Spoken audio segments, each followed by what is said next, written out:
Hello, dear students.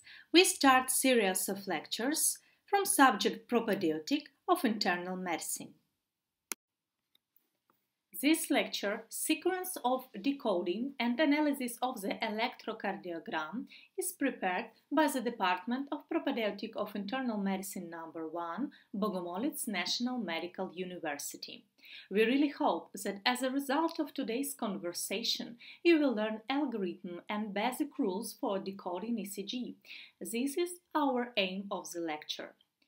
Therefore, decoding the electrocardiogram, like any diagnostic procedure, has its own sequence. At first, we must determine the source of the rhythm and answer for the question, rhythm is sinus or not sinus. Next, we should determine regularity of the rhythm and answer for the question, rhythm regular or no. Then, we should calculate heart rate. After this, we determine the electrical axis of the heart. Then, we calculate the waves, intervals and segments. So, we should determine amplitude and duration of P wave, duration of PQ interval to evaluate Q wave and all another waves of ventricular complex. To count the duration of ventricular complex, determine position of ST segment and duration and amplitude of T wave. After this, make a conclusion that should be based in our definitions and calculation. So, let's try using this algorithm to make the description of ECG. We record an ECG. Before analyzation, we should check first if all leads are recorded. Second, 6 channels record provides simultaneous recording of standard first, second, third, strength AVR, AVL, AVF leads, and then 6 chest leads from V1 to V6. Next, we should check speed of the tape. In this case, it's 50 millimeters per second. Next, we should check millivolt. In this case, it's 10 millivolt. 1 millivolt is 10 millimeters. We could check it also by calibration. So, let's start analyzation of the ECG. At first, we must determine the origin of the rhythm. Remember, the criteria of sinus rhythm are presence of positive P wave before every QRS complex at second standard lead. So, we should find second standard lead and look on P wave. We see that before each complex QRS, P wave is present, positive, and same by form, duration and amplitude. So, our conclusion, rhythm sinus. Second, our point is regularity of the rhythm. In second standard lead, we should evaluate RR intervals. We could calculate it visual with a ruler if record done on millimeter tape.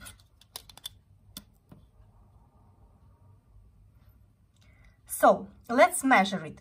First interval is 32 millimeters. Let's fix it.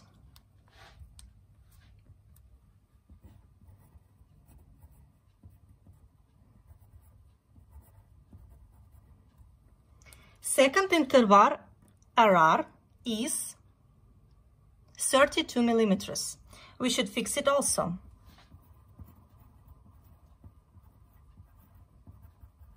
Third interval RR is 34 millimeters.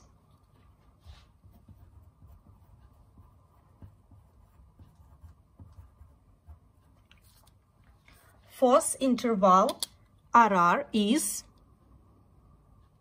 also 34 millimeters.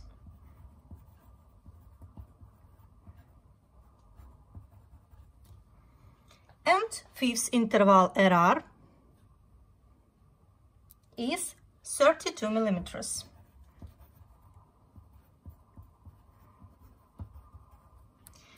When we have some difference at interval RR, it's better to have 5 complexes. So we should determine regularity of the rhythm. We see some difference, and in this case we should find medium RR interval. We should use a calculator.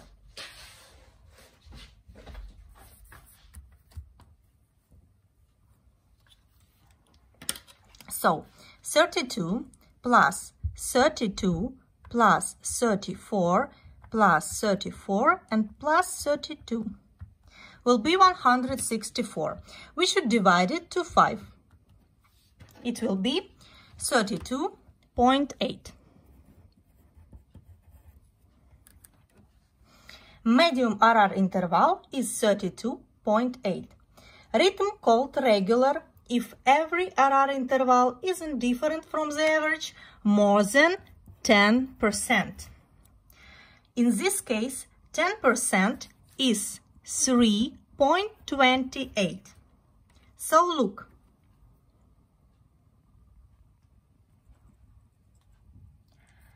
Every difference of interval not more than 3.28. So we could make a conclusion the rhythm is regular. If all RR intervals are the same in millimeters, we don't calculate average. We could say it right away that rhythm regular. So second conclusion, that rhythm is regular. Next, our step is heart rate. For calculating heart rate, we should use a formula. 60 divided to RR in seconds. In order to translate RR interval in seconds, we should use our values that we found, 32.8. 32.8 is duration of 1 millimeter. In this case, speed of tape 50 millimeters per second. By this speed,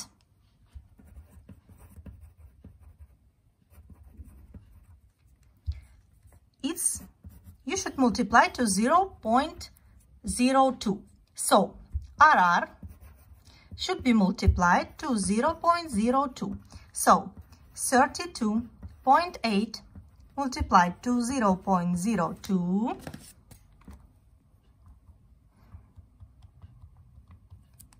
it will be 0.65. So you should 60 divide to 0.65 and it will be 92.3. It's the heart rate. So we could use a calculator. It is tachycardia, and our third conclusion is heart rate 92 beats per second. Patient have sinus tachycardia. Fourth, our task is to determine electrical axis of the heart. There are present some variants. First, it's visual. We should evaluate correlation between R in first, second, and third standard leads. If it is normal position of electrical axis of the heart, R will be highest at second standard lead, what we can see in this ECG. So, during normal position of the electrical axis of the heart, saves the correlation when R highest in second lead.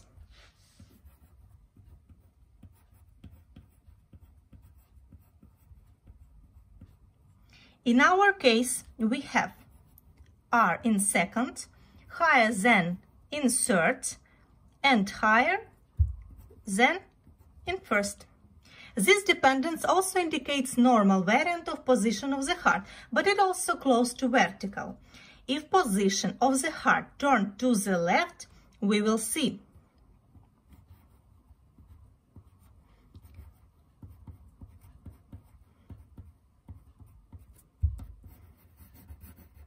in first lead, R will be highest than in second and in the third.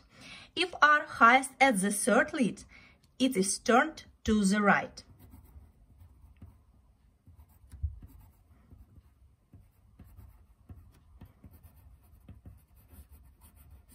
Let's remember what we consider normal position of the heart.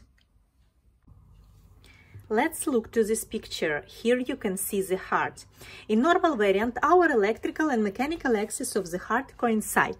Look please here. This is how the mechanical axis is located. In the same way should be approximately located electrical axis of the heart. Therefore, if we consider the ordinate system, that we have 0 degrees here, here we have plus 90 degrees, here minus 90 degrees, so normal position of electrical axis of the heart will be within plus 30 degrees and about 70 degrees. The position of the electrical axis of the heart, which is in the interval of 30 degrees, is considered horizontal. From plus 70 to 90, vertical. It is different normal variants. For example, vertical position, it is normal variant for asthenic patients. And from 0 to 30 degrees to hypersthenic patients. But from 0 to 90, it all variants of normal position of the heart. Position of the electrical axis heart that less than 0 regarded as deviation of the electrical axis of the heart to the left. Position of the electrical axis heart that more than 90 regarded as deviation of the electrical axis of the heart to the right. But in order to understand that we have in our cardiogram, we should use other methods of calculation. So first our method was visual, which quite quickly allows you to orient how the electric axis of the heart is located, but it doesn't allow us to tell clearly how many degrees angle alpha. Let's use graphical method. For graphically represent the electrical axis of the heart, we must first calculate the amplitude of the waves and the sum of the waves of the ventricular complexes in the first standard lead and in the third standard lead. Remember that the waves of the ventricular complexes are represented by the waves Q, R, and S. So, let's check. First lead, Q is, I think, 0 millimeter. So, let's write. R always positive, and we should calculate. I think R here is 1, 2, 3, 4, 5 millimeters plus 5 millimeters. And S wave always negative, and in this case it is 1 millimeter minus 1 millimeter. At the third standard lead we should do the same, Q, R, and S.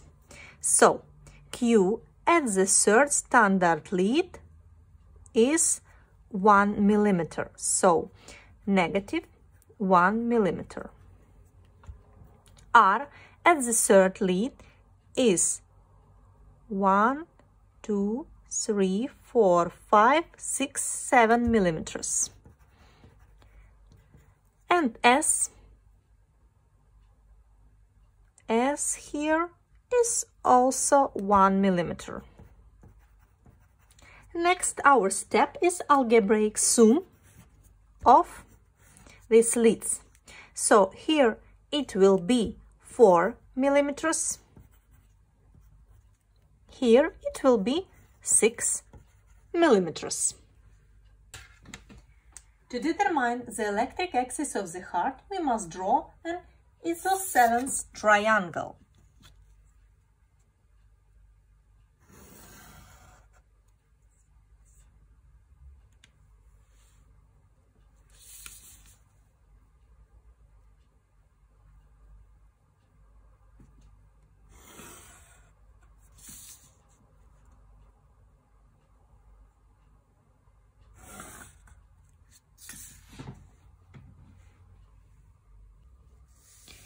At the triangle of Einthoven, angles corresponds to electrodes.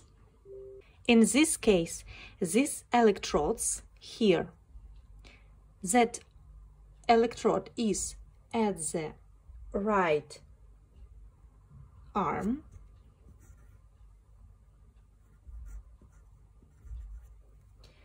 this at the left arm, and it is at the right leg. These lines are our leads. It is our first lead.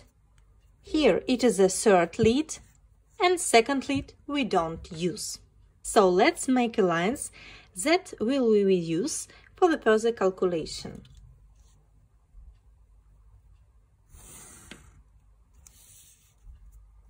These lines divide another lines into two parts. Here we will have 0 and here also. Let's remember that during our ECG registration, right arm have negative and left arm have positive charge. And remember, when we registrate third lead, left arm have negative charge and right leg have positive charge. So let's make a count.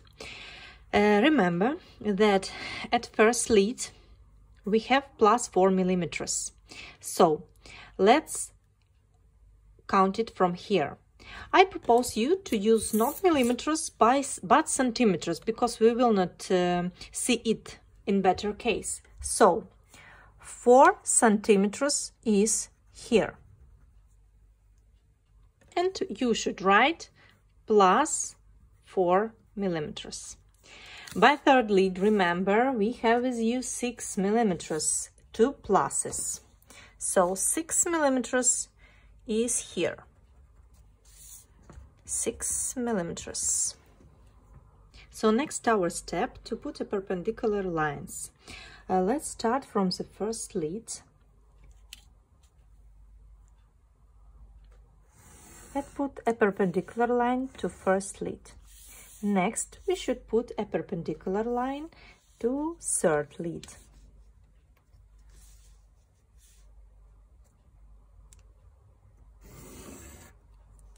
It's our center. And next step is to put line from the medium point. And here will be our electrical axis of the heart. Now we need to evaluate it. We know that the alpha angle is used for the electrical axis of the heart. The angle alpha is the angle between the electrical axis of the heart and the line parallel to the first standard lead. So here's our alpha angle.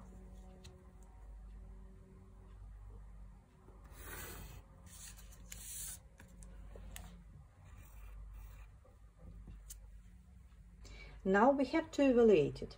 Of course, it's better if we will have a ruler protractor, but now we don't have it and we could see it by eye. So if it's by eye, angle of alpha is, I think, near 60 degrees. Let's look for our picture previous, and here we can see that 60 degrees, it is a normal axis, electrical axis of the heart. So our fourth conclusion should be that electrical axis of the heart in normal position. Next, what we should analyze is waves.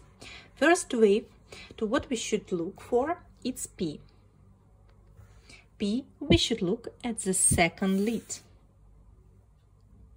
Better if we will analyze at the second lead, second complex. P.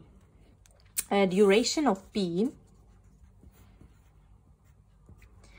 it's from 0.06 to 0.1 seconds. Also, what we should analyze, it's amplitude of P wave. So amplitude, it's from 0.5 to 2.5. So it was amplitude. Next that we should analyze, it's PQ interval. PQ interval you should take from first point of P wave. So from P to last point of Q. PQ interval. In normal, PQ from 0.12 to 0.18. If patient have bradycardia, it could be even to 0.2. So from starting of P wave to Q wave. If Q is absent, we should measure it to the beginning of any next wave. Next, it's complex QRS. QRS complex, QRS. In normal, it's from 0.06 to 0.1 second. Remember, if your ECG is 50 millimeters per second, you should multiply squares, millimeters, yes, that you have, to 0.02. Remember, if your score is 25 millimeters per second, you should multiply to 0.04.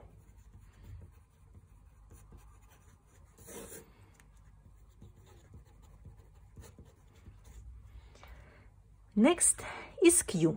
Q wave is absent in normal, or it should be less than 1/4 of R wave. We should look Q interval in all leads, because if patient will have myocardial infarction, you could see pathological deep Q wave, for example, at third lead. I want to remind you that if you look for all leads, yes, in V1, in V2, we shouldn't see Q. In V3, V4, V5 and V6, we could see Q, but in our ECG, it's absent. It's normal. Next, that you should do, it's amplitude of R wave and S wave. In second lead, in normal cases, R should be normal. Remember, it's could tell us about electrical activity of the heart. In our ECG, we see it also, R normal, as the second lead. Why we need amplitude of R? It is necessary for us to look at V1, V2, V3, V4, V5, V6. R wave should be higher from V1 to V2, V3 and V4, and should decrease at V5 and at V6. It should be a normal condition. C wave deepest at V1 and at V2 in normal cases. Then it should decrease, like this. So, you should make a conclusion that R wave and S wave regularities correspond to the normal conditions.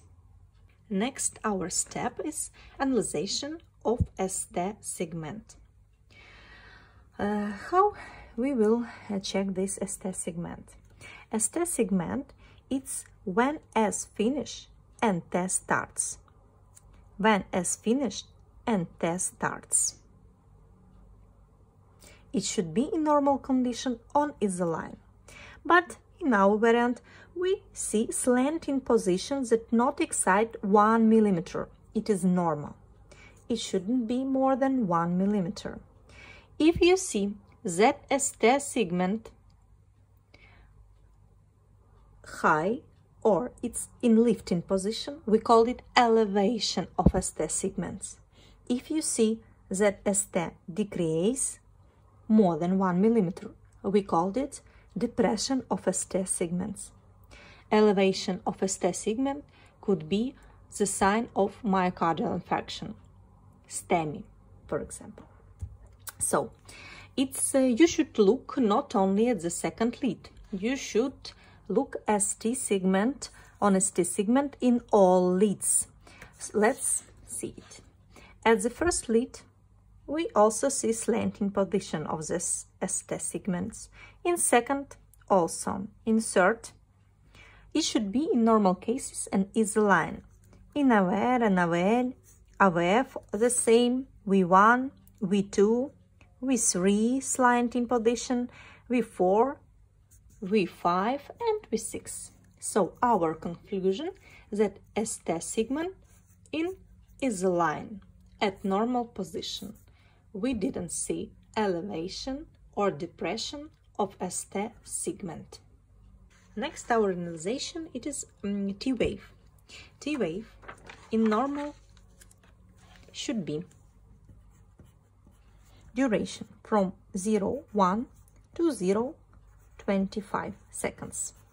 Amplitude 3,8 millimeters. We should measure it at the second standard lead. T wave from start and to the finish. From start and to the finish. You should look also T wave in different leads. It's always positive, should be always positive, in aware always negative, and in V1. In V1 we see that T wave is a line, but you should look also for the V2. In V2 we see positive T wave. Remember, the T wave is potentials of the interventricular septum. So if you see this picture that in the V2 it's normal and in V1 it's another line, it could be variant of normal. So we should make a conclusion. First, it was P wave. P wave, it is a depolarization of atriums. So in our case, it is normal. PQ, which reflects the time of passing of the impulse on the atrium and anteroventricular node to ventricles, normal. AV block absent. QRS complex also in normal. ST elevation and ST depression absent. ST segment is in line. T wave in normal.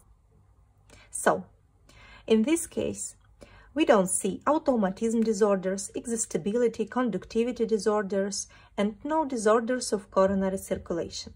They are absent. So, conclusion of this ECG. Rhythm sinus regular, heart rate is 93 beats per minute, electrical axis of the heart in normal, angle of alpha plus 60, and we see here only sinus tachycardia. No automatism disorders, no exhaustibility, conductivity disorders, and coronary circulation disorders we don't see.